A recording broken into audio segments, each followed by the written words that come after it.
চলে আসছি শ্রীপুর থেকে। এই সেই ভাইরাল গাজীপুরের বিখ্যাত কমলা বাগান এমনকি মালটা বাগান, এই দুটোটাই পাশাপাশি আছে। আসলে অসাধারণ একটা জায়গা, সেটা আমরা যাচ্ছি আমাদের বন্ধু বান্ধব টিমকে নিয়ে আমরা এখানে ব্লগ ভিডিও বানানোর জন্য আর আপনাদেরকে দেখানোর জন্য। দেখেন কি পরিমাণে অসাধারণ, কিভাবে ধরছে। যে আমরা শুনতাম বাইরের রাষ্ট্রে থাকতো, এখন আমাদের বাংলাদেশে গাজীপুরে শ্রীপুর বরমি ইউনিয়নের সাতকামারির পশ্চিমপাড়া গ্রামের পাশেই অবস্থিত রয়েছে। আর আজকে সারাদিন সেই মালটা বাগানে আপনাদেরকে সময় দেবো। এমন আরেকটা জিনিস আমাদের সবারই বুঝতে হবে, এটা কিন্তু ফরমালিন মুক্ত ফল, ঠিক আছে?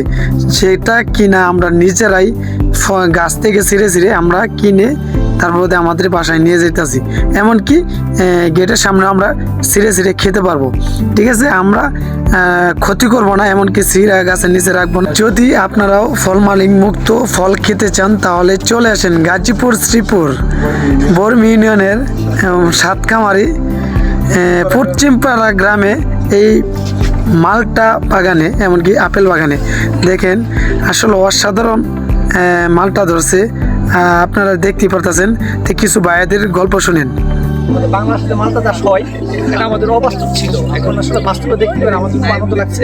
এবং আমাদের ফ্যামিলি, আমার ওয়াইফ, আমার বেবি, আমার ভাই, সবাইকে নিয়ে আসছি, ঘুরতে আসছি, দেখতে আসছি, খুব আনন্দ পাচ্ছি। এবং বাংলাদেশের প্রত্যেকটা জেলায় যেন এরকম উদ্যোক্তা থাকে, যেন আমরা যেন এনজয় করতে পারি এবং আমরা যেন সবাই এখানে ভ্রমণ করে দেখা শুরু করতে পারি। দিক নির্দেশনা দেওয়ার জন্য। আর আপনারা যারা আসতে চান তারা নির্ভয়ে নিঃসংকোচে আসতে পারেন আমাদের সেই ভাইরাল মালটা বাগানে। এখানকার স্থানীয় যারা আছে সবাই কিন্তু সবাইকে নিরাপত্তা দিচ্ছে, এখানে কেউ ভয়ভীতি নিতে পারবেন না। এবং দর্শকদের উদ্দেশ্যে একটা কথা বলছি, এই বাগানটা শুধু শ্রীপুর গাজীপুরের না, এটা পুরো বাংলাদেশের জন্য একটা ঐতিহ্য বয়ে আনতে পারে এবং এই চাষটা সুদূর প্রসারে গুরুত্বপূর্ণ একটা ভূমিকা পালন করতে পারে। সেক্ষেত্রে আমরা সবাই যদি সচেতন ভূমিকা পালন করি, সুন্দর পরিবেশটা নিরাপত্তা রাখি এবং গাছপালা নষ্ট না করি, ফল না ছিঁড়ি এবং অনুমতি ছাড়া ফল বহন না করি, তাহলে কিন্তু তাদের উৎসাহটা বেড়ে যাবে এবং এই মালটা চাষটা অর্থনৈতিক গুরুত্বপূর্ণ একটা ভূমিকা পালন করবে। এক্ষেত্রে সবাই কাজ করে যাচ্ছে, সবাইকে অসংখ্য ধন্যবাদ। আপনারা দেখছেন এখানে ডেলি শত লোক আসতেছে, গাছের নিজে হাতে মালটা ছিঁড়া নিজে হাতে দেখে নিয়ে খায়া নিয়ে যেতেছে। আপনারাও আসেন, দেখবেন, ভালো লাগলে ছিঁড়া নিবেন, খাইবেন। এই তো আমরা একটা বাগান করছি, সবাই আসে ছিঁড়া নিতেছে, খাইতেছে। আপনারা ইচ্ছা হইলে আসেন, দেখেন। বাজারে যে মালটা বিক্রি করে তার থেকে আপনারা কত করে বিক্রি করেন? বাজারে যে মালটা বিক্রি করে সেটা 300 টাকা করে, আমরা 250 টাকা করে বিক্রি করি। প্রতিদিন কত কেজি মালটা বিক্রি করতে?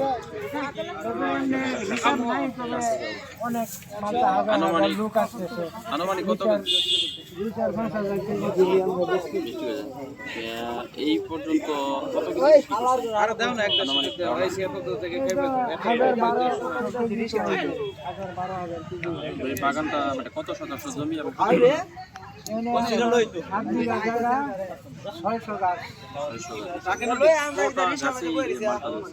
টোটাল গাছ এই মালটা ধরছে অল্প কিছু। আচ্ছা, এই যে বাগানটা পরিপূর্ণ ফল আসা পর্যন্ত কতদিন সময় লেগেছে আপনার? বছর একবার আসে। মানে মালটা বাগানটা তো শুরু করুন 21 সালে, 3.5 বছরে একবারে ফলন আছে। 21 সাল থেকে শুরু করছি। পরিকল্পনা আছে। আচ্ছা, এই যে বাগানে মানে ফলের যে রোগ বালা এগুলো কৃষি কর্মকর্তারা এসে খোঁজ খবর নেয় না? আমরা নিজেরাই করছি। তারা তাদের জানান নাই?